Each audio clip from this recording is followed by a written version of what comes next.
Hoy, ¿de qué hablaremos, hermanos? ¿Qué ven ahí en la pantalla? ¿Cuál es el tema de hoy?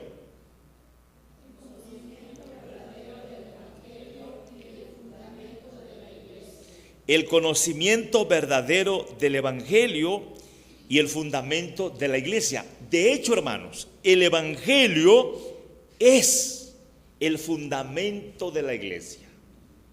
La iglesia se origina en el Evangelio.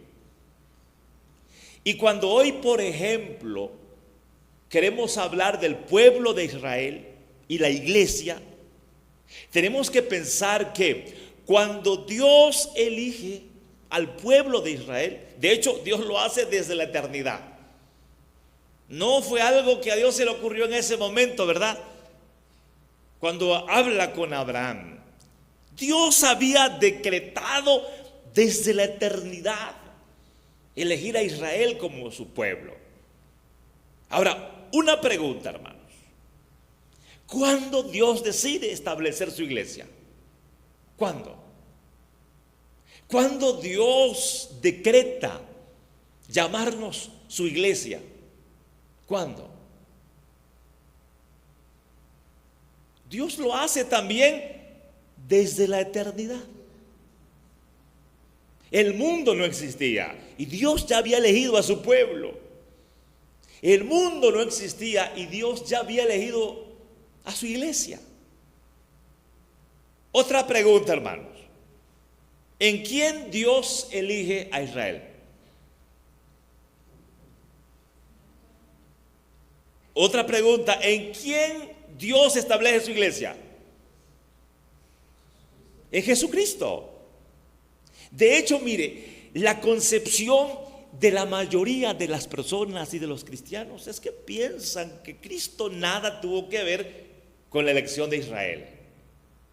Y claro que Dios elige a Israel, ¿en quién? En Cristo. De hecho, deben recordar estas palabras que les he enseñado y les he repetido muchas veces, hermanos. Cuando no había pecado, todo estaba bien, ¿verdad? Adán y Eva no tenían ningún problema. Contaban con la presencia de Dios y con la bendición de Dios en todos los aspectos, ¿sí o no? Pero luego vino el pecado y entró la muerte, el dolor, el sufrimiento. Hubo separación.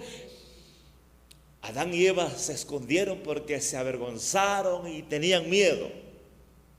Entre ellos mismos, como parejas, también sufrieron la separación. Entró la necesidad.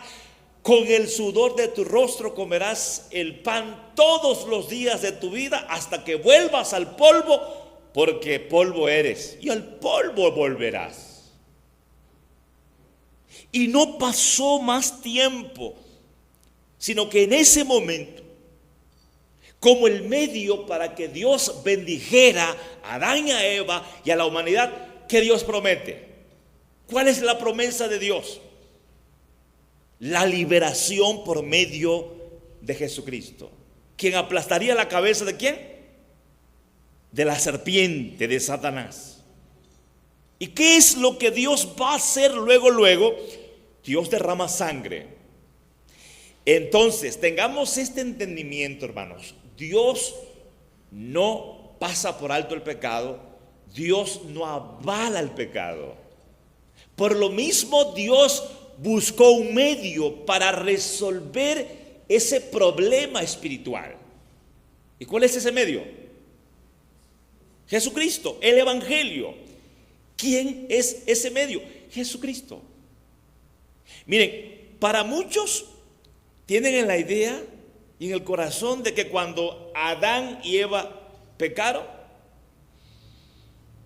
Dios comenzó a actuar como si el ser humano, en su comida, en su bebida, en el oxígeno, en todas sus necesidades básicas, espirituales, físicas, emocionales, nada tuviera que ver Cristo. Pero claro que Cristo tuvo que ver desde el principio. ¿Por qué Adán y Eva siguieron teniendo oxígeno? ¿Por qué siguieron teniendo comida? ¿Por qué el sol sigue saliendo y la lluvia cae para ellos? Porque ahí mismo cuando entró el pecado, Génesis capítulo 3, del 1 al 6, en el versículo 15 Dios ya establece el evangelio. La simiente de la mujer aplastará a la serpiente, le aplastará la cabeza. Ahí Dios establece el evangelio. Y entonces Dios comienza a bendecir a las personas en todos los aspectos por Cristo. Y en el versículo 21, ¿qué Dios hace?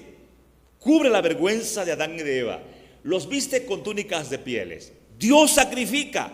Entonces ahí Dios está recalcando: ustedes podrán vivir, podrán continuar por Cristo. Yo lo prometo. En Él Dios comienza a actuar. ¿Y qué es lo que Dios comienza a hacer? Está llevando al hombre a grabarse el evangelio.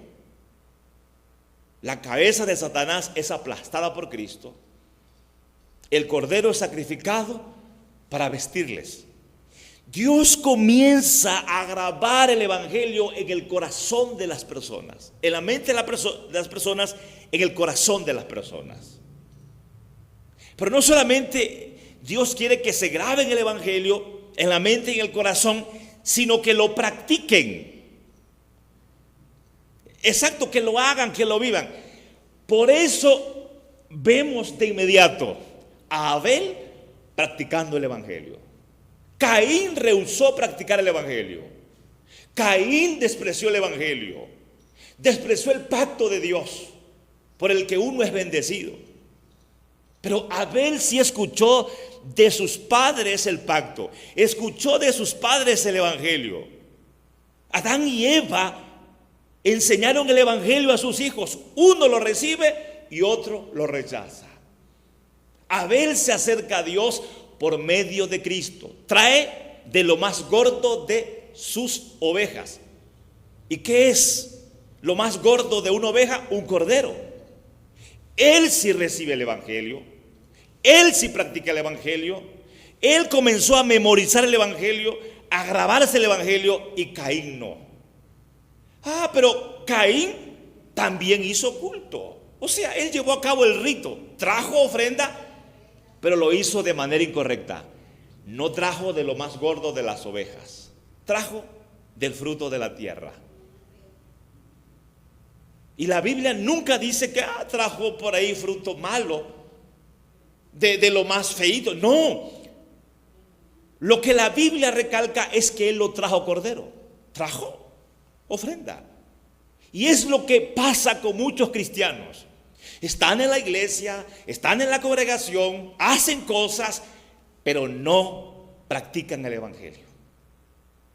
Por lo mismo no graban el evangelio, no ordenan el evangelio en sus vidas. Hermanos, y por eso hay tantos problemas.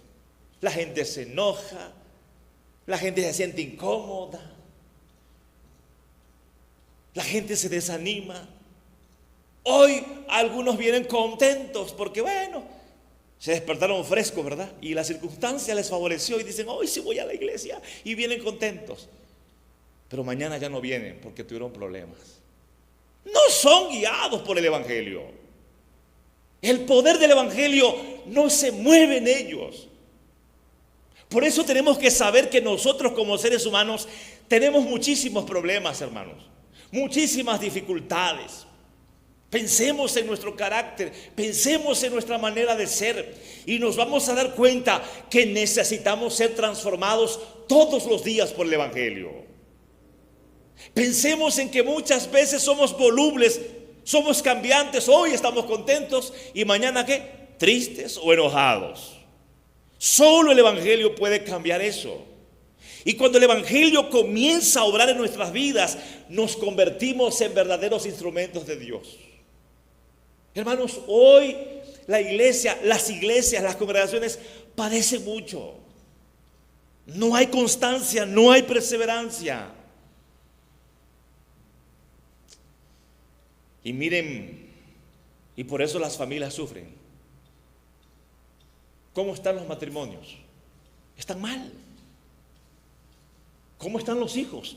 Yéndose por otro camino. ¿Cómo está la sociedad hoy? Está mala, está enferma. Y Dios no ha dado muchas soluciones, solo una. Y es, ¿cuál es la solución? El Evangelio es la solución. Pero tiene que ser el verdadero Evangelio. Porque religiones existen muchas. Ministerios existen muchos. Pero el Evangelio es uno.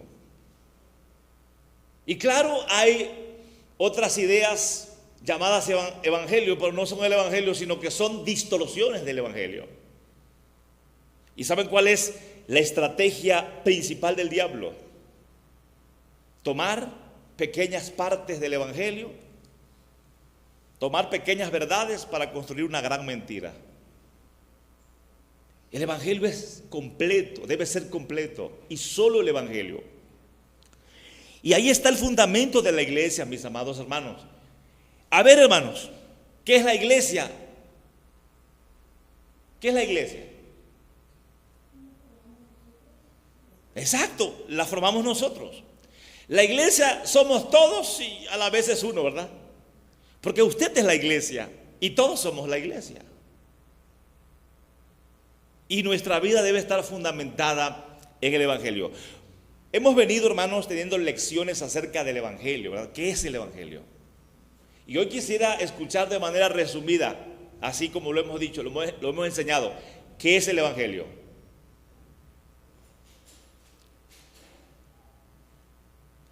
Hay dos maneras de ver el Evangelio, y las dos maneras las hemos aprendido acá. ¿Qué es el Evangelio? ¿Y cuáles son esas buenas nuevas? ¿O por qué eso es buena nueva?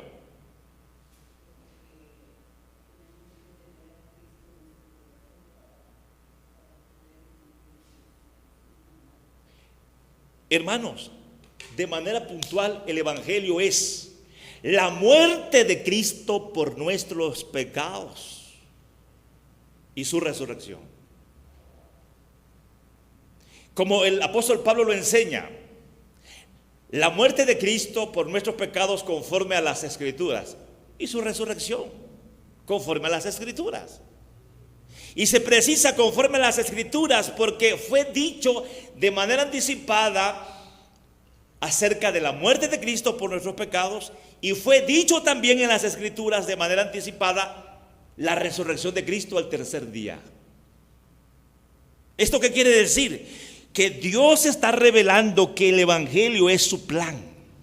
La muerte de Cristo es su plan. Y Jesús anunció su muerte para que vieran su muerte no como una derrota, sino como el plan único, el plan absoluto de Dios para salvar al ser humano.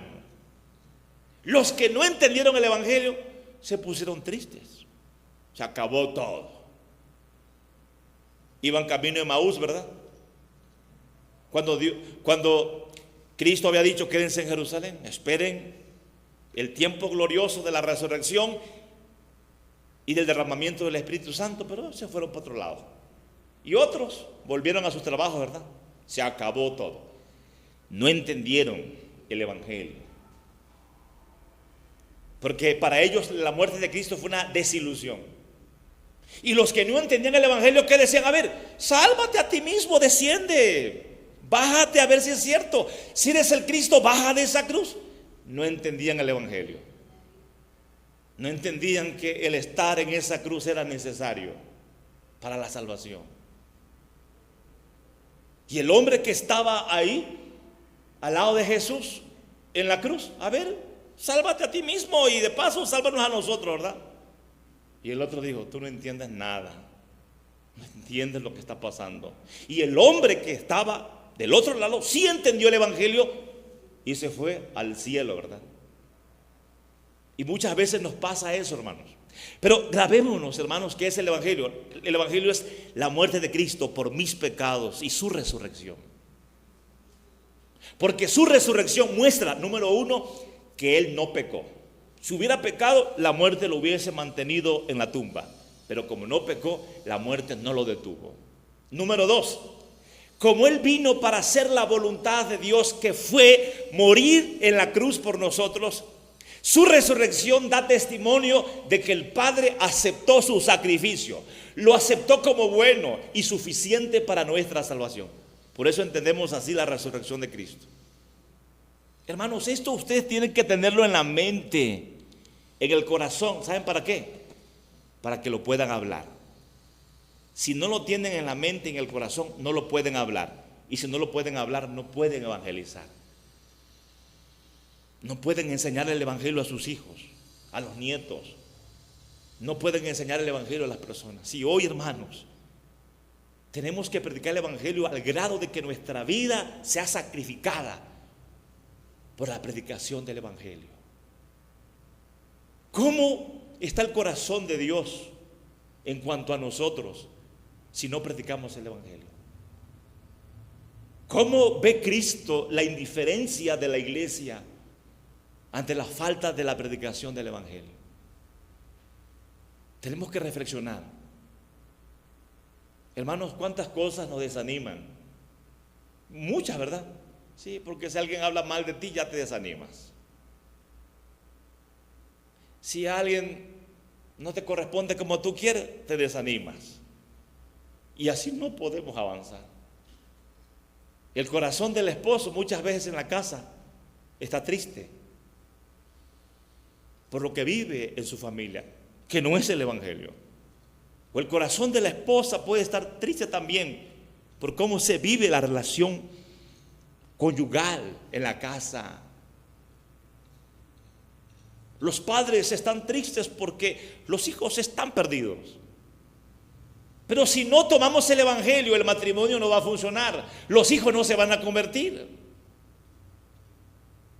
Pero, debemos evaluar cómo está nuestra vida con el Evangelio. Y vuelvo a reiterar, hermanos, si no tenemos el Evangelio en la mente y en el corazón y no lo practicamos, no lo podemos hablar. De la abundancia del corazón, de eso habla la boca. ¿Y cómo actuamos nosotros? Con base en lo que hay en el corazón. Si en el corazón están tus miedos, si en el corazón está tu tristeza, si en el corazón está tu enojo, si en el corazón están tus planes, si en el corazón están solo tus deseos, en el corazón debe estar Cristo, debe estar el Evangelio. ¿Por qué creen, hermanos, que Dios quiso que hayan cultos, que hayan reuniones? ¿Por qué creen que Dios quiso que tengamos la palabra?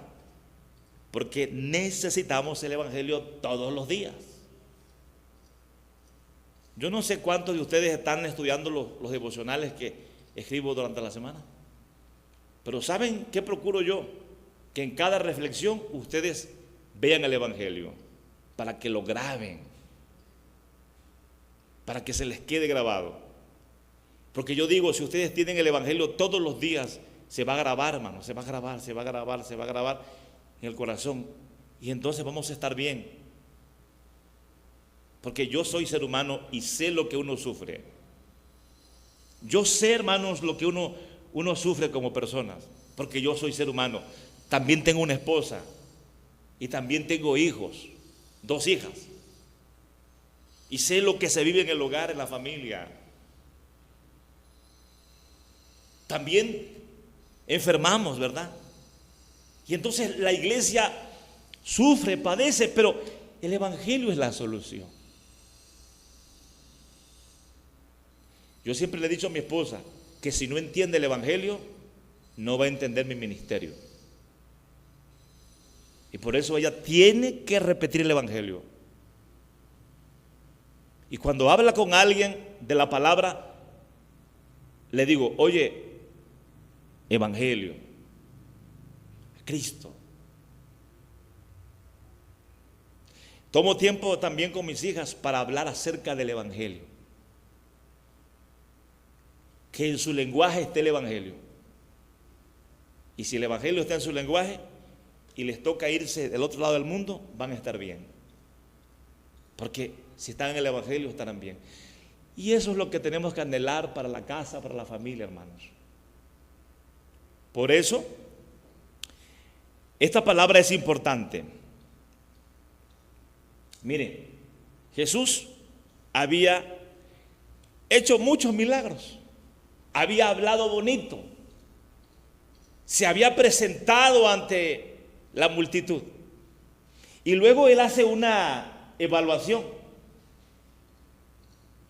Viniendo Jesús a la región de Cesarea de Filipo, preguntó a sus discípulos diciendo: ¿quién dicen los hombres que es el Hijo del Hombre?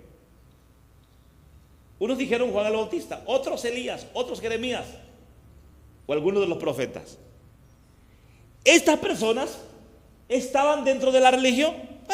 Claro, Juan el Bautista, Elías, Jeremías, otros profetas, o sea, tenían conocimiento de la Biblia, ¿sí o no? Estaban involucrados en los asuntos de una religión, ¿sí o no? Tenían conocimiento. Como alguien puede tener un concepto, una idea de quién es Cristo. Si uno le pregunta a la iglesia en un examen quién es Cristo, van a haber muchos conceptos, muchas ideas, ¿verdad? Muchas afirmaciones. Y sabes, hermana, hermano, ¿qué es lo tremendo? Que así como uno afirma el evangelio, así uno lo vive. Algunos viven el evangelio como Juan el Bautista, y hasta ahí. Otros a lo mejor toman la actitud de Jeremías, bien llorones, ¿verdad? Como Jeremías. O como Juan el Bautista, bien legalistas. Porque a veces que uno se queda con ese concepto. O por ejemplo, algunos como Elías, yo quiero milagros, milagros, milagros, milagros. Y así viven el evangelio. Hasta ahí llega. ¿Está mal eso? No está mal si tuviéramos lo primario, lo fundamental, que es el entendimiento correcto. Pero hoy hay muchas iglesias que predican puros milagros, ¿verdad? Milagros, milagros, milagros, milagros. Hoy también hay religiones bien legalistas, ¿sí o no? Desde la cabeza hasta los pies miran tu apariencia, por decirlo así de sencillo, ¿verdad? Y ¿a poco no hay gente hoy que puro quejarse? La gente que se queja en las iglesias, ¿verdad? Que está enferma, que no tiene trabajo, que le va aquí, que le va allá, y puros ayes, tristezas y dolores. Muchas veces. Porque se agarra solamente a algo de ahí, pero no el evangelio. Miren, hay opiniones humanas respecto a Cristo. El mundo puede tener muchas ideas sobre Cristo, pero no necesariamente la verdad. Necesitamos la verdad. Entonces, siguiendo la idea, hermanos, del pasaje que venimos leyendo de Mateo 16, siguiendo esa idea, tenemos que entender esto. No basta con saber lo que otros dicen de Jesús. Cada persona debe responder personalmente quién es Él.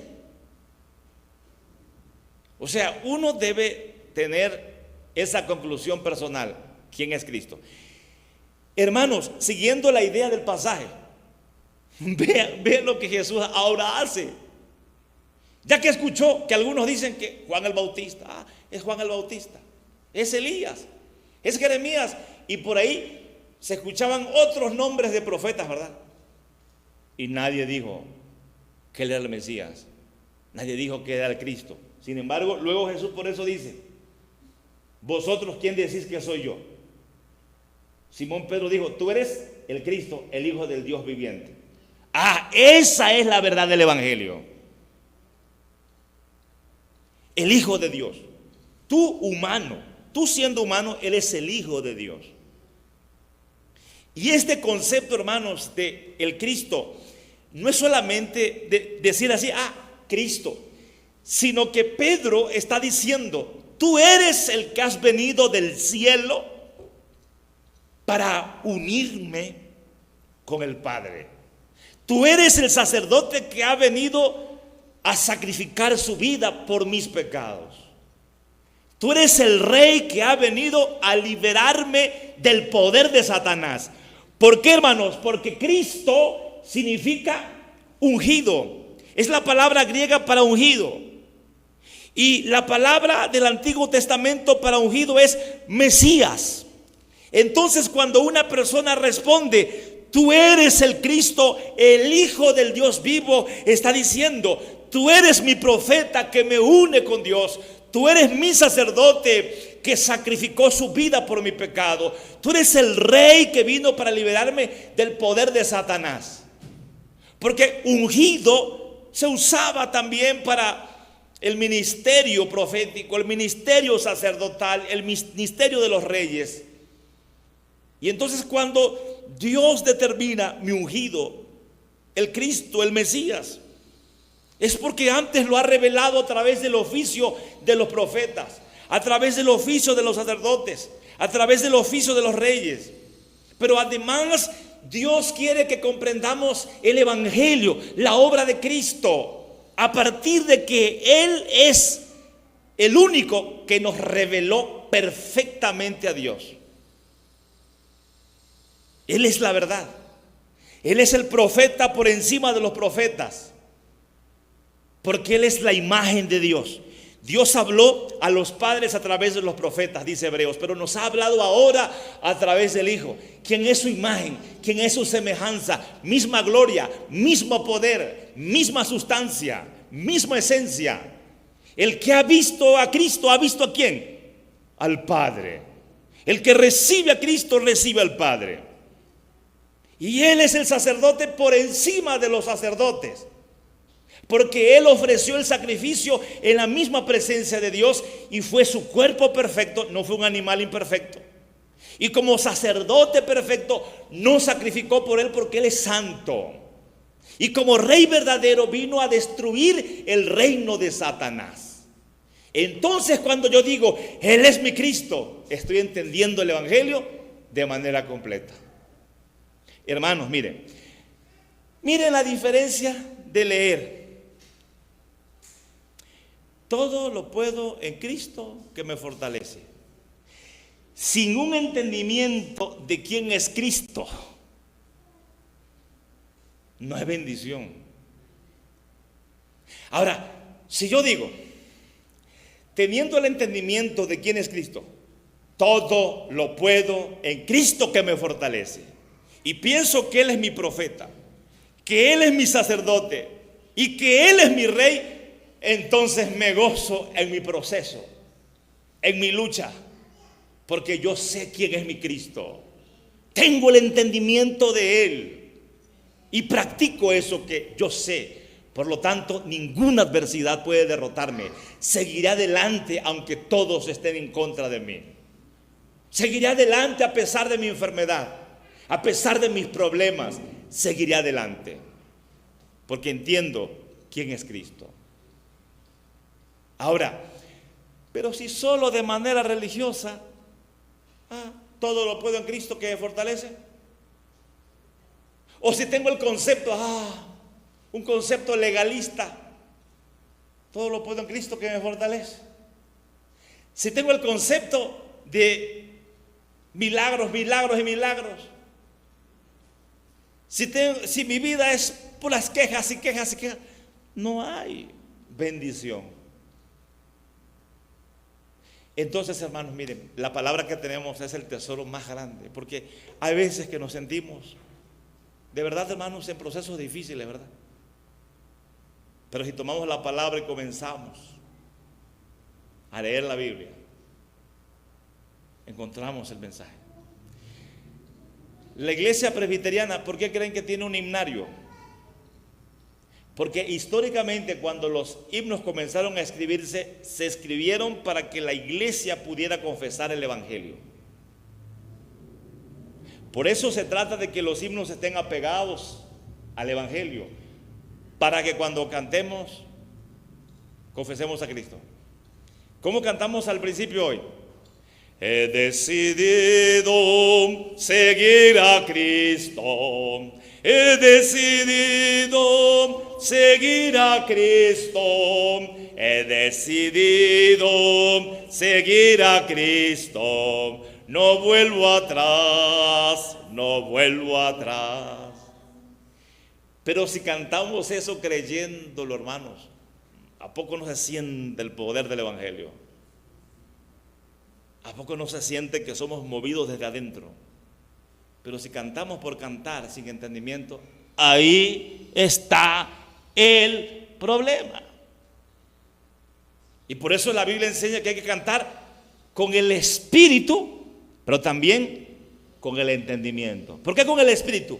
Porque cantamos conectados con Dios, sintiendo la presencia espiritual de Dios, pero también sabemos lo que cantamos. Entendemos lo que cantamos. Y esto tiene que ser el Evangelio. Por eso, hermanos, obviamente que al preparar el culto, siempre estamos pensando en que ustedes tengan cantos correctos, mensajes correctos, para que puedan disfrutar el estar en la casa de Dios. ¿Cuántos de ustedes, hermanos, oran para que durante la semana se prepare bien el culto? ¿Están orando por eso? Diciendo, Dios, que durante toda esta semana el culto que se está preparando sea de lo mejor. Bendice a todos los que se involucran en la preparación del culto para el domingo, ¿verdad? Dales dirección, consagración, entendimiento, para que preparen un culto maravilloso. ¿Lo hacen, hermano? Si no lo hacen, pues tienen que hacerlo. Porque Dios responde a las oraciones y somos bendecidos. Esta debe ser nuestra confesión entonces.